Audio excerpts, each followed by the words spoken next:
भगवत गीता के इस पड़ाव पर श्री कृष्ण व्यक्ति के भीतर कुछ मूलभूत जो गुण हैं उनकी बात कर रहे हैं और भारतीय दर्शन ने इनको 3 गुणों में विभाजित किया है। सत्व, रजस और तमस। ये 3 महत्वपूर्ण गुण पूरे जीवन को संचालित करते हैं। उसी में श्री कृष्ण कहते हैं कि हे अर्जुन, सत्वगुण सुख में लगाता है और रजोगुण कर्म में तथा तमोगुण तो ज्ञान को ढककर प्रमाद में भी लगाता है। जीवन की 3 स्थितियां हैं। ये 3 स्थितियां अपना अपना काम करेंगी अपनी स्वतंत्र व्यवस्था के चलते हुए और वही हमारे लिए उपयोगी है। तो अगर जीवन में हम सुख की तरफ जा रहे होंगे तो सत्वगुण सक्रिय होगा और हम कर्म की तरफ जा रहे होंगे तो रजोगुण सक्रिय होगा और हम विश्राम की तरफ जा रहे होंगे तो तमोगुण सक्रिय होगा। अब ये बातें हम देखें कि आज के विज्ञान के परिदृश्य में तो पूरी तरह सटीक हैं और इतने पहले इन बातों का अनुमान लगाकर इनको ऐसे कहा गया, वो अपने आप में अनूठा है कि आज हम सक्रिय हों तो सक्रियता के कुछ रसायन हमारे भीतर सक्रिय होते हैं। हम परिश्रम करें, हम दौड़ भाग करें तो कुछ विशेष रसायन हमारे भीतर सक्रिय होंगे, कुछ केमिकल्स। हम जब सुख की तरफ जाते हैं तो भी हम जानते हैं कि जब हम अच्छा अनुभव करते हैं, शांत होते हैं, तो भी कई रसायन, कई केमिकल्स, हार्मोन्स उसमें अपना काम करते हैं। और फिर जब हम विश्राम में जाते हैं तो भी कुछ केमिकल्स, कुछ रसायन चाहिए होते हैं। भारतीय दर्शन की ये देखा जाए बड़ी गहराई है और सुंदरता है कि उन्होंने इन तीनों विभाजनों को देखने में पूरी सक्षमता हासिल की कि कुछ बदलता है भीतर तो ये 3 चीजें बदलती हैं। तो इनको ही हमें समझना है। आगे श्री कृष्ण कहते हैं, हे अर्जुन, रजोगुण और तमोगुण को दबाकर सत्वगुण, सत्वगुण और तमोगुण को दबाकर रजोगुण, वैसे ही सत्वगुण रजोगुण को दबाकर तमोगुण बढ़ता है।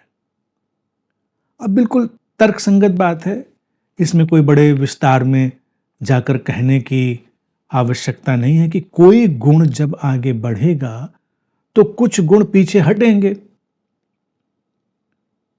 उनके आगे जाएगा, उनके ऊपर निकलेगा, तभी ये सक्रियता आएगी। और हम देखेंगे कि हर व्यवस्था का अपना एक सटीक ढंग होना चाहिए। हर व्यवस्था अपनी सटीकता में आगे जाएगी, तो उस सटीकता में वो आगे जाए, इसके लिए आवश्यक है कि हम एक एक गुण की जो व्यवस्था है, प्रक्रिया है और उनके आगे बढ़ने का जो सारा ढंग है उसको देखें। एक होगा तो 2 स्वाभाविक रूप से पीछे होंगे और उसमें कोई परेशानी नहीं है। जीवन में कोई भी व्यवस्था है, अगर एक व्यवस्था आगे जाएगी तो कुछ और व्यवस्थाएं पीछे जाएंगी। तो इसी तरह से श्री कृष्ण कह रहे हैं कि ये जो सत्व गुण इत्यादि और रजो तमो की बात है, इनके कॉम्बिनेशन है, इनके अपने कॉम्बिनेशन चलेंगे तो वो आगे पीछे होते रहेंगे। सिंपल लॉजिक है। फिर आगे वो कहते हैं कि जिस समय इस देह में तथा अंतःकरण और इंद्रियों में चेतनता और विवेक शक्ति उत्पन्न होती है, उस समय ऐसा जानना चाहिए कि सत्वगुण बढ़ रहा है। अब सत्वगुण का जो काम है वो तो वही करेगा। अगर शरीर में, अंतःकरण में, भीतर और बाहर हमारी अवेयरनेस बढ़ रही है, हमारी सचेतनता बढ़ रही है, विवेक शक्ति जागृत है, पावर ऑफ डिस्क्रिमिनेशन एक्टिव है, तो ऐसा जानना चाहिए कि सत्वगुण बढ़ रहा है। अब ये बात तो बिल्कुल तर्कसंगत है कि हम जब सचेतन होंगे, हम जब पूरी तरह जागे हुए होंगे, तभी हमारे भीतर जो विवेक है वो सक्रिय होगा। जो पावर ऑफ डिस्क्रिमिनेशन है वो तभी हमारे अंदर पूरी तरह से एक्टिव होगा जब हम सचेतन हों। कई बार हम किसी नशे की स्थिति में या किसी क्रोध की स्थिति में या किसी आलस्य की स्थिति में जब होते हैं तो हमारा विवेक उतना ठीक काम नहीं करता। तो इसीलिए हमको लगता है कि देखो ये बात तो हम नहीं ऐसे कर पाए, ये बात हमारी समझ में नहीं आई, ये आ सकती थी, नहीं आई, क्योंकि वो परिस्थिति नहीं थी, हम दूसरे प्रभावों में ग्रस्त थे। तो जब विवेक बढ़े, सचेतनता बढ़े, और विवेक और सचेतनता बढ़ेगी तो होगा क्या? एक बड़ी रोचक सी बात है, विवेक और सचेतनता बढ़े तो हम सुखद अनुभव करेंगे। जब भी हम ज्यादा जीवंत अनुभव करेंगे, हम सुखपूर्ण अनुभव करेंगे, प्रसन्न अनुभव करेंगे, शांत अनुभव करेंगे। हम उसी अवस्था में सबसे अधिक विवेकपूर्ण होंगे। विवेक है सही और गलत में भेद करने की शक्ति, एसेंशियल और नॉन एसेंशियल में भेद कर पाना, क्या चाहिए और क्या नहीं चाहिए को समझ पाना, वही सही अर्थों में विवेक है। अब आगे श्री कृष्ण कहते हैं, हे अर्जुन, रजोगुण के बढ़ने पर लोभ, प्रवृत्ति, स्वार्थ बुद्धि से कर्मों का सकाम भाव से आरंभ, अशांति और विषय भोगों की लालसा, ये सब उत्पन्न होते हैं। अब ये सब उत्पन्न हुआ, बड़ा सटीक वर्णन श्री कृष्ण ने किया। तो अच्छा है या बुरा है, इसको हम कैसे देखेंगे? जीवन है। रजोगुण हमारे भीतर की सक्रियता है, और सक्रियता होगी तो लोभ और भय एक निश्चित मात्रा में सक्रिय होंगे। हर चीज की एक निश्चित मात्रा अच्छी है और अतिरिक्त मात्रा घातक है। कॉमन सेंस है। मनुष्य जीवन जब तक रहेगा तो उसमें लोभ और भय की निश्चित मात्राएं रहेंगी, वो जीवन को गति देंगी। अब ये हुआ रजो, यानी कि एक्शन मोड जब सक्रिय हुआ। लोभ अर्थात कुछ पाने, कहीं पहुंचने की आकांक्षा, भय किसी चीज से बचने, अवांछित से बचने की आकांक्षा। तो स्वाभाविक है, अगर किसी व्यक्ति के अंदर तनिक भी भय नहीं है तो उसको अवांछित से बचने की भी कोई इच्छा नहीं है, तो जीवन तो समाप्त हो जाएगा। तो ये दोनों निश्चित मात्रा में, संतुलित मात्रा में रहेंगी। प्रवृत्ति, एक्शन रहेगा, और स्वार्थ बुद्धि से कर्मों का सकाम भाव से आरंभ करेगा। तो अब यहां पे लोगों को लगे स्वार्थ नहीं होना चाहिए, सकाम नहीं होना चाहिए, लेकिन श्री कृष्ण ने सटीक ढंग से करे, जीवन तो यही है। जीवन में हम स्वार्थ से ही चलेंगे, हमको कोई लेना देना ही ना हो तो हम क्यों जाएंगे? सकाम भाव, कुछ पाना है, स्वार्थ अपने लिए पाना है, हर कोई इसलिए चल रहा है। दुनिया में कौन ऐसा है जो इतने भी स्वार्थ से भरा नहीं है? इसीलिए हमने अभिध्यान शिविर को अल्टीमेट सेल्फिशनेस इसीलिए कहा कि स्वार्थ को फिर बढ़ाकर चरम परम कर दो तो उसका रूपांतरण हो जाएगा। स्वार्थ को बहुत निम्न स्तर तक खींच लोगे तो विकृति बन जाएगा, परेशान करेगा। तो यहां पर श्री कृष्ण कह रहे कि चलोगे जीवन में तो स्वार्थ रहेगा और रहना चाहिए। अगर किसी व्यक्ति के अंदर जरा भी स्वार्थ नहीं होगा तो आगे क्यों जाएगा? स्वार्थ की कठिनाई और नुकसान तब है जब हम दूसरे का नुकसान करके अपना फायदा चाहें। ये विकृति हो गई। स्वार्थ तो दूसरे को बिना नुकसान पहुंचाए भी अपना लाभ कर सकता है, अशांति भी एक गुण बता दिया रजस का। अब यहां पर एक बात और है, अशांति, बेचैनी, इसका क्या करें? अभी एक चीज और है, विषय भोगों की लालसा। अशांति, मानवीय जीवन के प्रति एंजाइटी। हम शांति की बात करते हैं, हमने अध्यात्म के 4 स्तंभों में शांति को रखा, लेकिन शांति किसके लिए है? जो अशांति से गुजरा। जो अशांति से गुजरा ही नहीं, उसके लिए शांति का कोई मायने नहीं। पशुओं के लिए सब बातें नहीं है। पशु जगत का एक निश्चित फॉर्मेट है, वो अशांत भी नहीं हो रहे हैं, शांत भी नहीं हो रहे हैं। वो जो उनका अशांति शांति दिखती है वो बड़ी बायोलॉजिकल है। मनुष्य जीवन में एक गुत्थी हमेशा से रही है कि उसका होना क्या है। व्हाट इज बीइंग, ये होना क्या है। किसी पशु को ये प्रश्न नहीं उठेगा कि ये होना क्या है, मेरे होने का वजूद क्या है, मेरे होने का मायने क्या है। क्या कभी उठता है ये प्रश्न? खाना पीना सोना, खाना पीना सोना, संतानें पैदा करना, मर जाना। अगर कोई व्यक्ति ऐसा ही जीवन जी रहा है, खाता पीता सोता है, जिसको भारतीय दर्शन में कहते हैं आहार निद्रा मैथुन, खत्म बात, तो वो पशुवत जीवन जिए, वो अशांत ही नहीं हुआ। और जो अशांत नहीं हुआ वो अपने बीइंग की तरफ भी नहीं लौटा, अपनी बीइंग, अपने होने की तरफ। होने का मायने तलाशता ही व्यक्ति तब है जब वो अशांत होता है, बेचैन होता है। क्या है ये जीवन? बेमानी सा है, कोई मतलब है इस जीवन का? मेरे होने का क्या मतलब है? मेरे होने का कोई अर्थ भी है या ये सब यूं ही है? ये अशांति, ये बेचैनी, ये रजस पैदा करता है। सत्य तो एक उपलब्धि है, सत्य तो इसीलिए श्रेष्ठ गुण माना जाता है। रजस की गुत्थी जब सुलझने लगती है तो सत्य ज्यादा स्पष्ट होकर हमारे सामने आता है।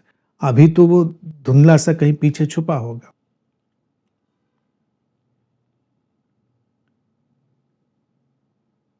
अभी हमारी हालत ऐसी है कि हम ठीक से अशांत भी नहीं होते। हमको सिखा दिया है धार्मिक लोगों ने, अशांत मत हो। तो अशांत ना होने के चक्कर में हम सब कर्म कांड भजन कीर्तन सब करते चले जाएंगे और कहेंगे हम तो अशांत नहीं है, मस्त है। मस्त नहीं है। ज्यादा मस्त हो जाएंगे तो पूरी तरह से अस्त व्यस्त हो जाएंगे कि जीवन की तरफ तो लौटे नहीं। तो ये जो अशांति का गुण रजस का बताया श्री कृष्ण ने, बड़ा महत्वपूर्ण और रोचक है। हर साधक एक मुकाम पर इस अशांति और बेचैनी से बड़ी गहराई से भरता है। हल्का फुल्का तो सभी के अंदर रहता है। अभी तो अशांति, जैसे पशुओं की अशांति क्या हुई, खाना नहीं मिला, आराम नहीं मिली, तो उसकी अशांति है। मानवीय जीवन की अशांति जब वो जीवन के अर्थ की तलाश में ही बेचैन होने लगे और जीवन व्यर्थ जानने लगे, तो वो अशांति उसको बड़ी दिशाओं में सक्रिय करेगी।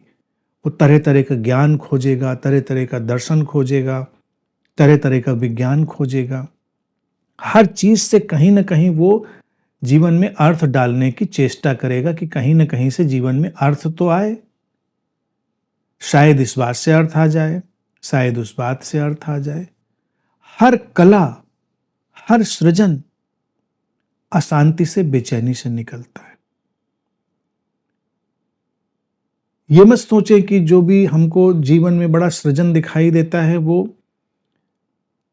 बिना अशांति के आ गया है। नहीं, बहुत अशांति से आया है। जब परम शांति घिर जाती है तो व्यक्ति बस समाधिस्थ हो गया। फिर उससे अलग तरह का सृजन हो सकता है, बड़ा नैसर्गिक, जो जरूरी हो, लेकिन जीवन में जो सर्वांगीण सक्रियता का सर्वांगीण सृजन होता है वो संभव नहीं होगा। तो वो अशांति और बेचैनी भी जरूरी है। हर कविता, हर चित्र, हर नृत्य, हर गायन, हर विज्ञान की खोज उस अशांति से, बेचैनी से ही निकलती। तो मनुष्य जीवन का वो एक अभिन्न हिस्सा है। वो एंजाइटी, वो डिस्टरबेंस जो उसके भीतर आता है, वही उसको अपने होने के अर्थ की तलाश में ले जाता है। विषय भोगों की लालसा। संसार में इतने विषय हैं तो उनको भोगने की लालसा भी उठेगी। भोगने के बाद ही उनकी व्यर्थता का या सार्थकता का पता भी चलेगा। अगर रजस नहीं होगा तो कुछ फिर बनेगा ही नहीं, जीवन में कोई निर्माण ही नहीं होगा, क्योंकि हम कुछ खोज ही नहीं रहे होंगे, हम ठहरे हुए बैठे हैं।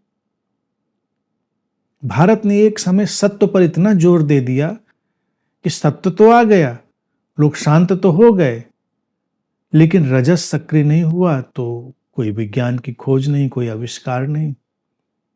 चारों तरफ एक विचित्र सी दीनता और दरिद्रता फैल गई।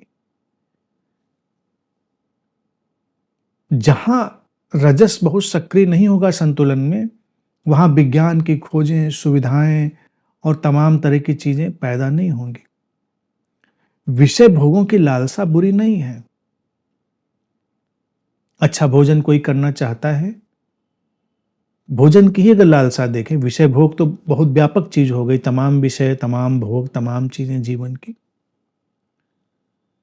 जो कोई अच्छा भोजन करना चाहेगा, उसी के माध्यम से तो इतने भोजनों का निर्माण होगा, इतने व्यंजन बनेंगे, इतनी चीजें बनेंगी। नहीं तो प्राचीन काल में तो शिकार करके बस कच्चा मांस खा ले रहे थे। समस्या क्या थी? थोड़ा आगे बढ़े, अनाज वगैरह उगाया, आग वाग का आविष्कार कर लिया था, तो उबाल के खा लिया और दूध पी लिया, खत्म काम। लेकिन हम धीरे धीरे रिफाइन करते कि विषय भोगों की लालसा जो थी वो चीजों को बढ़ाती चली गई, सोफिस्टिकेट करती चली गई, अच्छा करती चली गई, चाहे वो हमारे वस्त्रों में हो, चाहे हमारे सुख सुविधाओं में हो, भोजन में हो, सब में विषय भोग की लालसा का संतुलित उपयोग ही काम आया है। तो विषय भोग की लालसा बुरी नहीं है, असंतुलित नहीं होनी चाहिए, बस ये ध्यान रखें।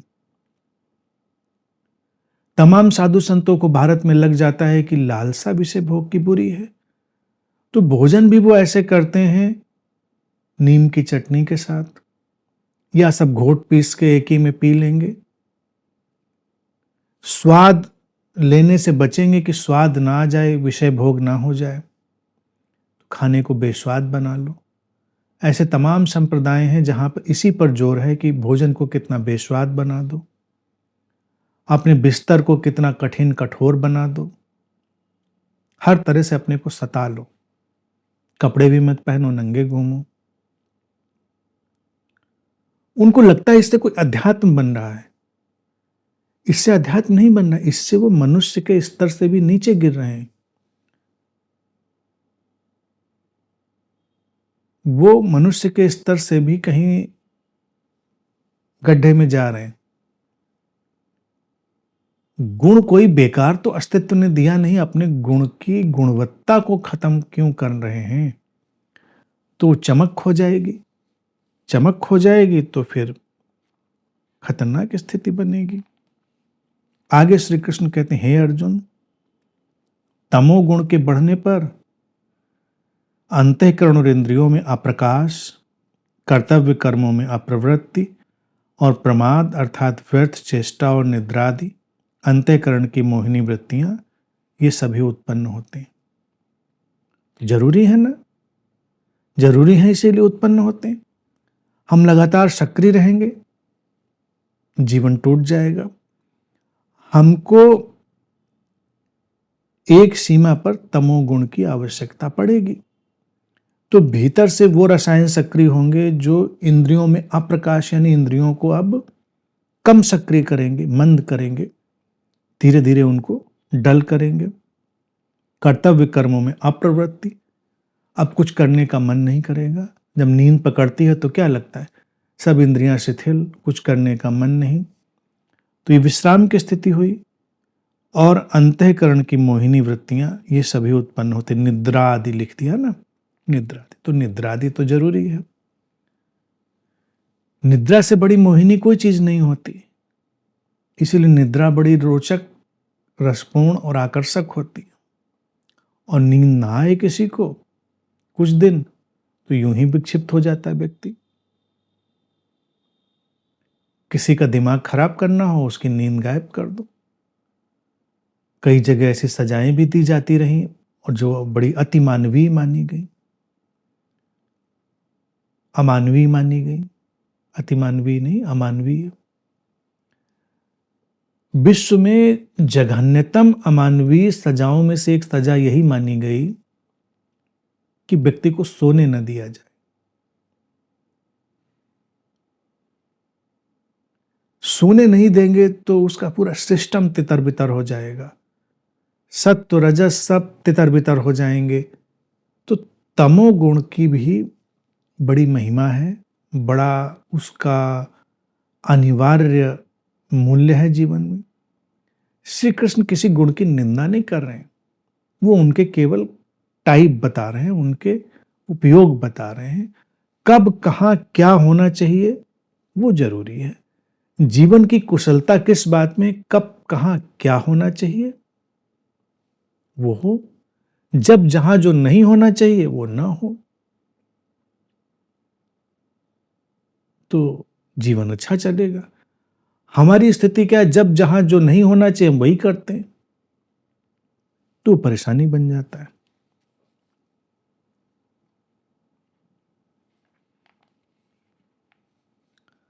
आगे श्री कृष्ण कहते हैं, जब यह मनुष्य सत्वगुण की वृद्धि में मृत्यु को प्राप्त होता है, तब तो उत्तम कर्म करने वालों के निर्मल दिव्य स्वर्गादि लोकों को प्राप्त होता है। रजोगुण के बढ़ने पर मृत्यु को प्राप्त होकर कर्मों की आसक्ति वाले मनुष्यों में उत्पन्न होता है, तथा तमोगुण के बढ़ने पर मरा हुआ मनुष्य कीट पशु आदि मूढ़ योनियों में उत्पन्न होता है।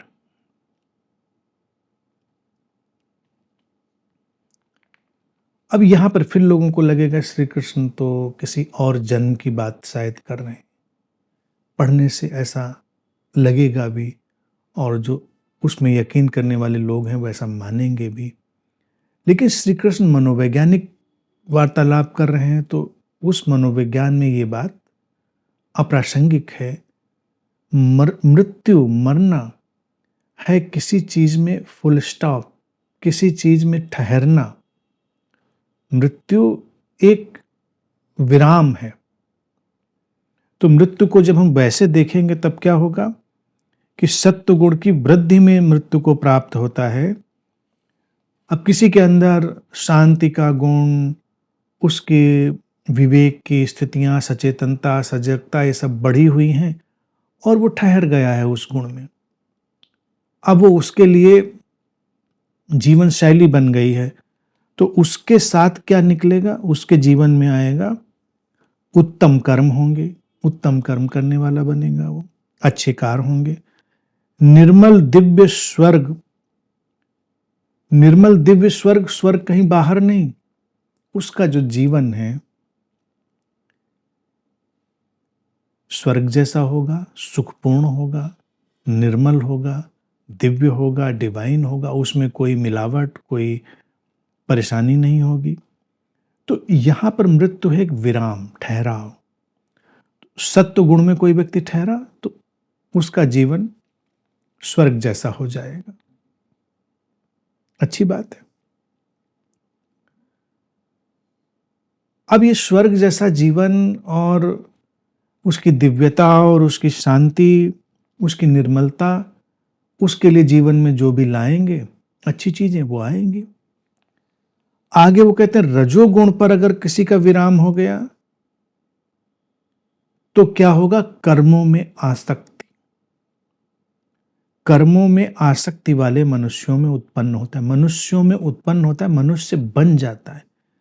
जैसे रजोगुण थोड़ा परवर्ट हो जाए तो आज के समय में हम जानते हैं, पहले शायद इसको इतना कहकर छोड़ना ही अच्छा रहा होगा श्री कृष्ण के लिए। आज हम जानते हैं कि वर्काहोलिक डिजीज हो जाती, काम करने की भी बीमारी हो जाती, कर्मों में आसक्ति। कई लोग हैं वो आराम से बैठ ही नहीं सकते, कुछ न कुछ उपद्रव चाहिए उनको, कुछ न कुछ करते रहना है। ऐसे लोग बड़े खतरनाक हो जाते हैं, क्योंकि आराम नहीं करेंगे और करने भी नहीं देंगे। अगर किसी घर में हो जाए तो जब वो सक्रिय हैं और दूसरा आदमी विश्राम कर रहा है तो उसको निंदा की दृष्टि से देखेंगे, कर्मों में आ सकते हैं।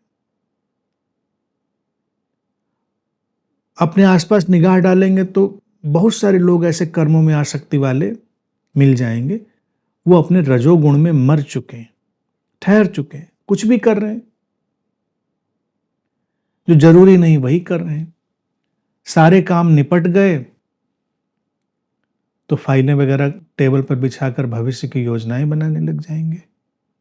अभी उनका कोई काम नहीं है, लेकिन सोचते हैं कि चलो 6 महीने की प्लानिंग ही कर लेते हैं, कहाँ जाएंगे, घूमेंगे, क्या बुक करेंगे, अगले 6 महीने में क्या शॉपिंग करेंगे। फिर बदल जाएगा तो देखा जाएगा, लगे रहेंगे। घर का सामान इधर से उधर कर देंगे, पूरा घर सेट कर लिया था, फिर बैठे थे, फिर बैठा नहीं गया तो लगा अब सेटिंग बदल देते हैं।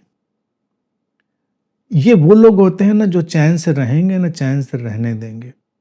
तो इनमें थोड़ा तमोगुण का इंजेक्शन जरूरी होता है।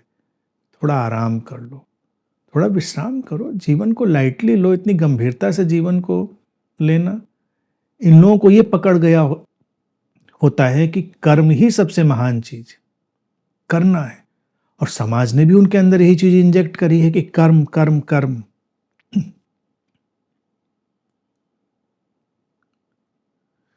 तो जो रजोगुण में ठहरा वो कर्मों की आसक्ति वाला मनुष्य बन जाता है, और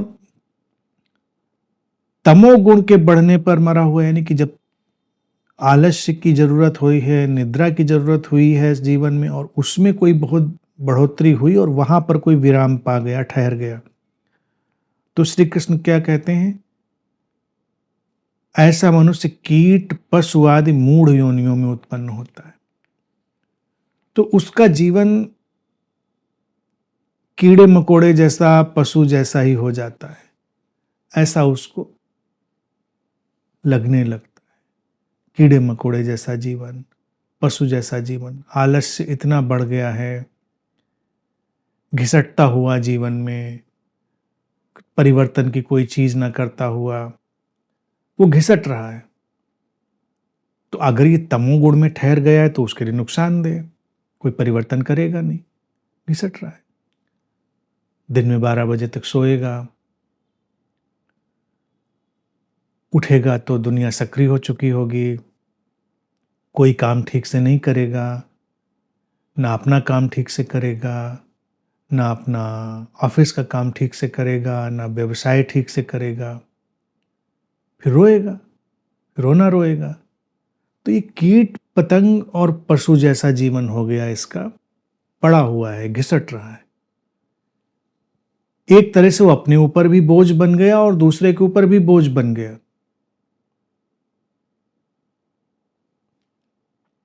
ये भी जीवन है, बहुत लोगों का जीवन ऐसा है। अब इसमें अच्छा क्या बुरा क्या, ये तो तय कर लेना है। किसी भी गुण की अधिकता और उसमें स्टक हो जाना उसको सीमित बना देगा। तीनों गुणों का संतुलन ही तो ठीक रखेगा।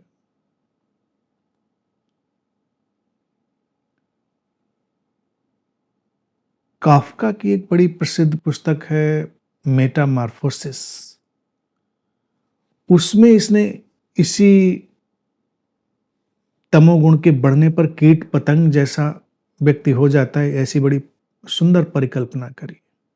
उसका जो कैरेक्टर है, कहीं नौकरी करता है, आता है, जाता है, खाता है, पीता है, सोता है, लोग उसको भला बुरा कहते हैं, सुनता है। ये सब चलते चलते एक रूटीनी वर्क में जाते जाते एक दिन उसको लगता है कि उसका जो जीवन है वो कीड़े मकोड़े जैसा हो गया।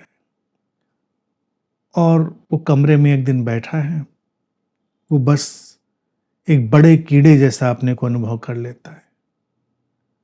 तो कहानी कहती वो अचानक एक बड़े कीड़े में बदल जाता है। यही मेटामॉर्फोसिस। अब वो जब कीड़े में बदल गया है तो सब जीवन चल रहा है, लोग उससे दूर भागने लगते हैं। ऑफिस नहीं गया है जब कई दिन कीड़े में बदलने के बाद, तो उसके ऑफिस वाले बॉस वगैरह सब आते हैं देखने, क्या बात है, बीमार हो गया है, कुछ हो गई। अब उसकी बहन है, उसकी माँ है, वो सब अवॉइड करते हैं क्योंकि उसको एक कमरे में ही रख दिया गया है। लेकिन वो जब सब आवाज़ें सुनता है, बात सुनता है, तो रेंगता हुआ कमरे में आ जाता है और इतने बड़े कीड़े को देखकर वो सब ऑफिस वाले डर कर भाग जाते हैं। तो उसको भी लगता है कि अब लोग उसको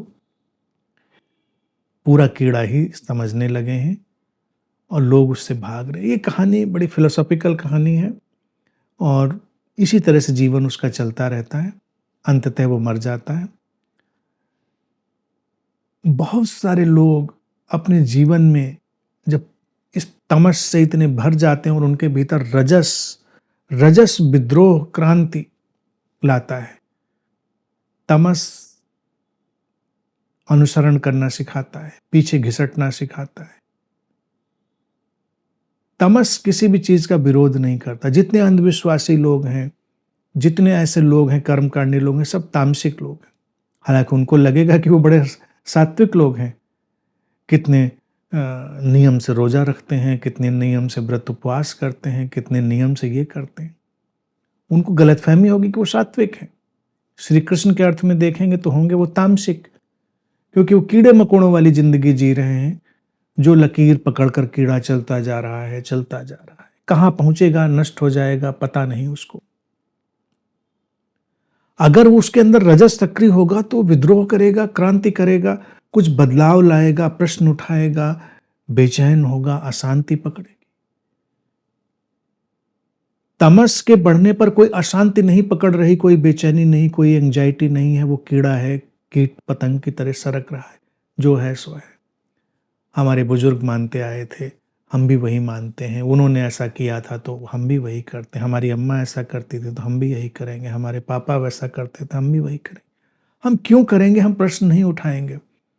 जो व्यक्ति जीवन में कभी प्रश्न नहीं उठाएगा वो श्री कृष्ण का इसी तमोगुणी व्यक्ति का रूप होगा। और वो तमोगुण में जब ठहर गया है तो ऐसे ही कीड़े मकोड़ों की तरह के जीवन में वो घिसट रहा है बस। तो ये स्थितियां हैं, रजस, बेचैनी, अशांति, और हर अशांति और बेचैनी से आएगी क्रांति। और सत्व की जब सक्रियता होगी, सत्व की पहचान होगी तो शांति की खोज होगी। रजस का व्यक्ति तो अभी शांति की खोज में नहीं है, उसको लगता है यही शायद जीवन है। लेकिन जब सत्व की झलक भी आई होगी, वो ग्लिम्प्स भी आई होगी, शांति का स्वाद भी, प्रसन्नता का स्वाद, प्रेम का स्वाद आया होगा, तो सत्व उसकी तलाश होगी। ये जो चारों स्तंभों की बात मैं करता हूं, ये सत्व की बात है, लेकिन ये परिपूर्ण रूप से संतुलित हो गए गुणों में जो सत्व उभरा है तब।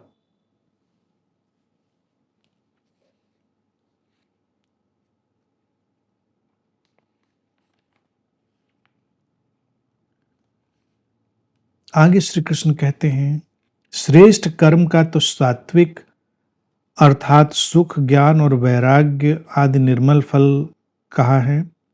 रजस कर्म का फल दुख एवं तमस कर्म का फल अज्ञान कहा है। अब देखो, हर गुण की अपनी परिणति होगी। सात्विकता है सचेतनता, सजगता। तो सचेतनता और सजगता से जब कोई जिएगा तो जीवन में सुख, ज्ञान, निर्मलता, वैराग्य। वैराग्य का अर्थ होता है विजडम ऑफ लेटिंग गो।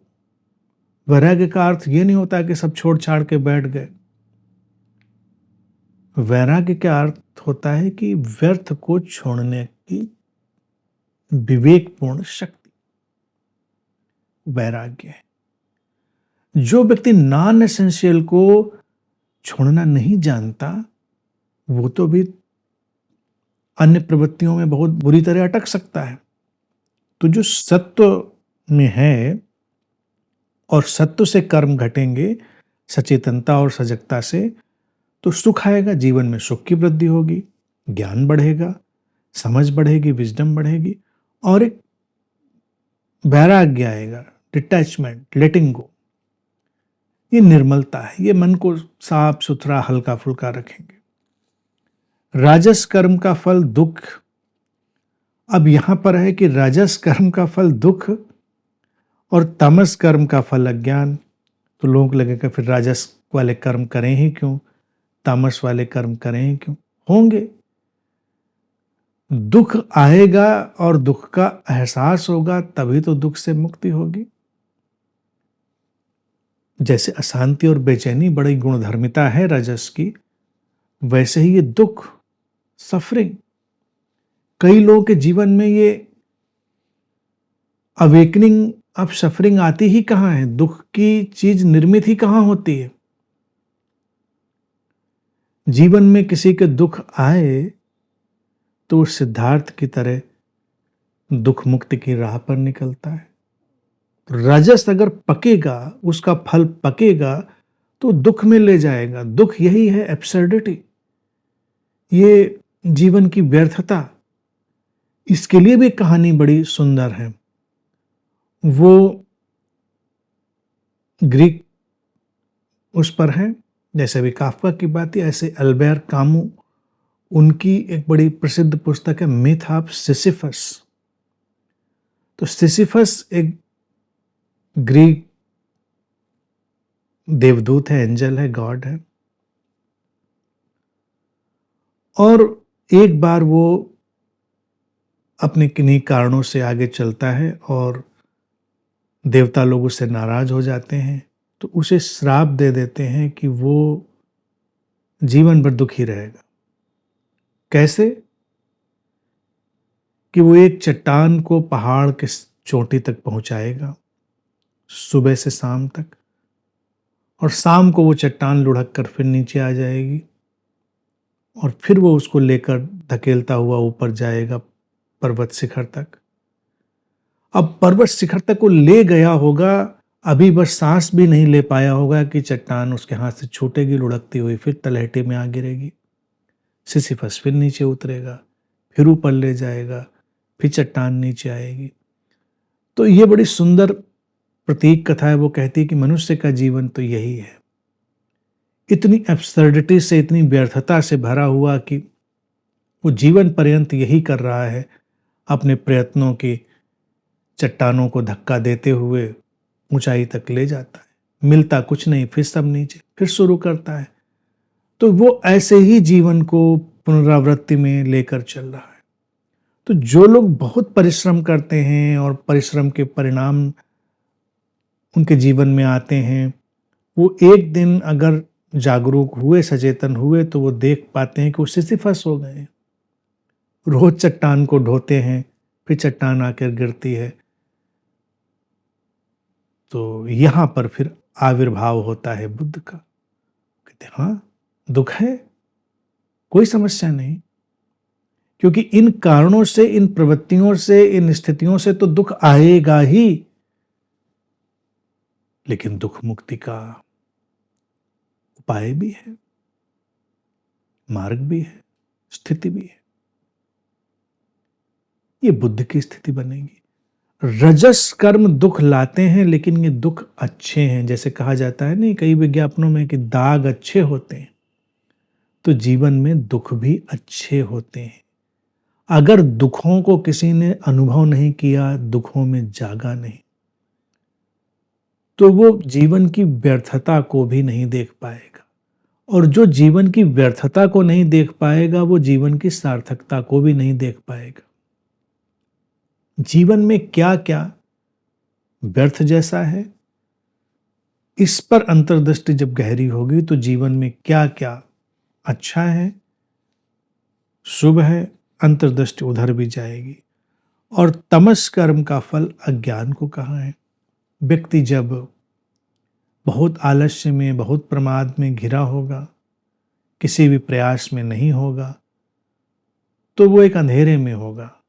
तमस शब्द भी सुंदर है ना, देखिए भारत के शब्द भी सुंदर होते। तम और तमस का अर्थ अंधेरा ही होता है। तामसिक गुण ये नहीं होता है कि लोग कहते हैं तामसिक भोजन नहीं करेंगे, और भारतीय हिंदू घरों में तो व्रत त्योहार हो जाए तो तामसिक भोजन को लेकर तो बड़ी उपद्रव की स्थिति बनी रहती, और सबसे बड़े तामसिक भोजन के शिकार होते हैं प्याज लहसुन। प्याज लहसुन नहीं खाएंगे और वो निर्वाण को प्राप्त हो जाएंगे, तामसिक। बाकी और तमाम चीजें तामसिक में। तुमसे पूछो क्या होगा, कि तमस बढ़ जाएगा। तमस होता क्या है, श्री कृष्ण ने बिल्कुल साफ साफ यहां पर बता दिया। अज्ञान को लाता है तमस, उसका फल। तो तम और तमस का अर्थ ही अज्ञान होता है। अज्ञान जहां है अंधेरा है, को दिखाई नहीं दे रहा ठीक से। जब हमको ठीक से नहीं देख पा रहे हैं तो वही अज्ञान है। अब अगर हम मनुष्य हैं और ठीक से नहीं देख पा रहे हैं तो हमारे भीतर एक जिज्ञासा उत्पन्न होगी ठीक से देख पाने की, तो अज्ञान से ज्ञान की यात्रा शुरू होगी। तो अज्ञान भी अपने मूल रूप में बुरा नहीं हुआ कि अज्ञान की हम निंदा करें। अंधेरा है तो रोशनी की तलाश होगी। सोचो जिन लोगों ने कभी अतीत में अंधेरा अनुभव किया होगा, उन्होंने दिया खोजा होगा, उन्होंने मशालें खोजी होंगी, फिर उसी अंधेरे से टकराते टकराते एक दिन विज्ञान ने बल्ब खोजा। आज हम एक स्विच ऑन करते हैं, अंधेरे के साथ हम खेलते हैं। तो अंधेरा मूल रूप में बुरा नहीं है, और अज्ञान भी अपने मूल रूप में बुरा नहीं है। अज्ञान से जो टकराता है, अज्ञान में जो गिरता है, उसकी चोट महसूस करता है, वो एक दिन ज्ञान की तलाश करता है। लेकिन पकड़ के जबरदस्ती किसी के अज्ञान को ज्ञान में नहीं बदला जा सकता। अज्ञान अगर अपने स्वस्थ विकास में चलेगा तो एक दिन ज्ञान की तरफ बढ़ जाएगा। तो ये स्थितियां हैं, 3 स्थितियां हैं। एक जागी हुई स्थिति जहां पर सुख शांति की स्थिति है, एक तरफ दुख की स्थिति है, और एक तरफ अज्ञान की स्थिति है। ये तीनों स्थितियां कमोबेश मनुष्य के जीवन को एक दिशा देती हैं, धक्का देती हैं, उसको बनाती हैं।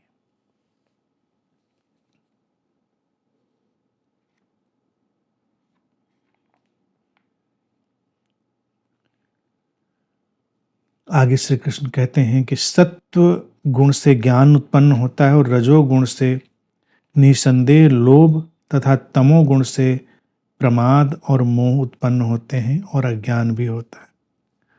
उसी बात को आगे बढ़ा रहे, सत्व गुण से ज्ञान उत्पन्न होता है, और पहले दिखाया कि तमोगुण से अज्ञान उत्पन्न होता है। तो अज्ञान और ज्ञान का रिश्ता, तो तमोगुण सतोगुण हो गए भाई भाई। पहले तमोगुण अज्ञान को लाया, सतोगुण लाया ज्ञान को। अज्ञान से ज्ञान की यात्रा हुई, अर्थात अंधेरे से प्रकाश की यात्रा हुई। सतोगुण प्रकाश की यात्रा है, तमोगुण अंधेरे की यात्रा है। रजोगुण से निसंदेह लोभ, करें निसंदेह लोभ, ग्रीड। लेकिन लोभ के तमाम स्तर होते हैं। सामान्य लोभ तो वस्तुओं पदार्थों का होगा। लोभ बड़ी अच्छी चीज है, लोभ बुरी चीज नहीं है, लेकिन लोभ को भी विकसित होने का मौका देना चाहिए। मनुष्य में हो जाता है अगर उसको शांत मौका दे दिया जाए। हमें कुछ पदार्थों को पाने की इच्छा होती है, फिर हमें कुछ गुणों को पाने का लोभ होता है। आत्यंतिक लोभ शांति, प्रेम, प्रसन्नता और समस्वरता पाने का होता है। लोभ ही है। अगर लोभ ना हो तो क्यों कर कोई जाएगा, आकर्षित ही नहीं करेंगे। किसी की शांति, किसी की प्रसन्नता हमको आकर्षित ही नहीं करेगी, हम देख ही नहीं पाएंगे। वो दिखेगी तो लोभ पकड़ेगा, लोभ पकड़ेगा तो हम उधर जाने की चेष्टा करेंगे। और तमोगुण से प्रमाद, प्रमाद वही व्यर्थ की क्रियाएं और मोह उत्पन्न होते हैं और अज्ञान भी होता है। मोह और अज्ञान को देखिए उन्होंने साथ साथ रख दिया। पकड़ लेने की प्रवृत्ति पैदा होती है, मोह पकड़ ले, जकड़ ले। अज्ञान ही है पकड़ना चाहता है, अंधेरे में ही हम सब कुछ पकड़ के रखना चाहते हैं। जीवन में जितना अंधेरा होगा उतना ही अज्ञान और मोह होगा, हम पकड़ेंगे। इस पकड़ पर भी देखिए एक सूफी कहानी है। कहते हैं कि एक बार एक व्यक्ति जंगल में खोया, अंधेरा था, ऊंचा नीचा चट्टानों वाला रास्ता था, खाइयां थी। जब वो रोशनी में निकला था तो उसने देखा था बड़े गहरे गहरे खाई खंदक हैं। अंधेरे में उसका पैर फिसला, और जब अंधेरे में उसका पैर फिसला तो उसने एक चट्टान का किनारा पकड़ा, लटक गया। अब वो रात भर जूझता रहा, बेचैन रहा कि पकड़ ढीली पड़े, कहीं मर न जाए, नीचे खंदक में गिरे जाके खाई में, और संघर्ष में लगा रहा। बहुत गहरी पकड़। कई बार नींद का झोंका आया, नींद को भगाया उसने, किसी तरह रात बिताई। जब सुबह का उजाला हुआ तो उसने देखा कि जमीन तो बस 4 अंगुल नीचे थी। अगर वो पकड़ छोड़ देता तो 4 अंगुल नीचे उतर जाता जमीन में, कोई समस्या नहीं थी। रात भर लटका रहा, तकलीफ में रहा, पकड़ मजबूत। तो अंधेरे में पकड़ इसलिए मजबूत हो जाती कि दिखता ही नहीं रास्ता, खाई खंदक दिखते ही नहीं, दिखते नहीं तो पकड़ बन जाती। जब ये पकड़ ही हमको सारे कर्म कांडों, अंधविश्वासों और सारे सांप्रदायिक तत्व जो हैं, कल्टिस्ट अप्रोचेज हैं, उसमें ले जाती है, क्योंकि अंधेरा है। तो ये अज्ञान, मोह, ये सब एक दूसरे से जुड़े हुए हैं। रजस के अपने लोभ का परिणाम आता है, वो भी अच्छा है, लोभ होना चाहिए। लोभ नहीं होगा तो इंसान आगे कैसे बढ़ेगा। तो ये सारे गुणों का खेल श्री कृष्ण समझा रहे हैं, उसको हमें समझना है। निंदा वगैरह की जल्दी में नहीं पड़नी है। भारत में हम लोग हर चीज की निंदा की जल्दी में पड़ जाते हैं। केवल बात समझें, तीनों सबके भीतर होते हैं गुण, और वो तीनों ही आगे चलकर अपने अपने संतुलन से अपना काम करते हैं।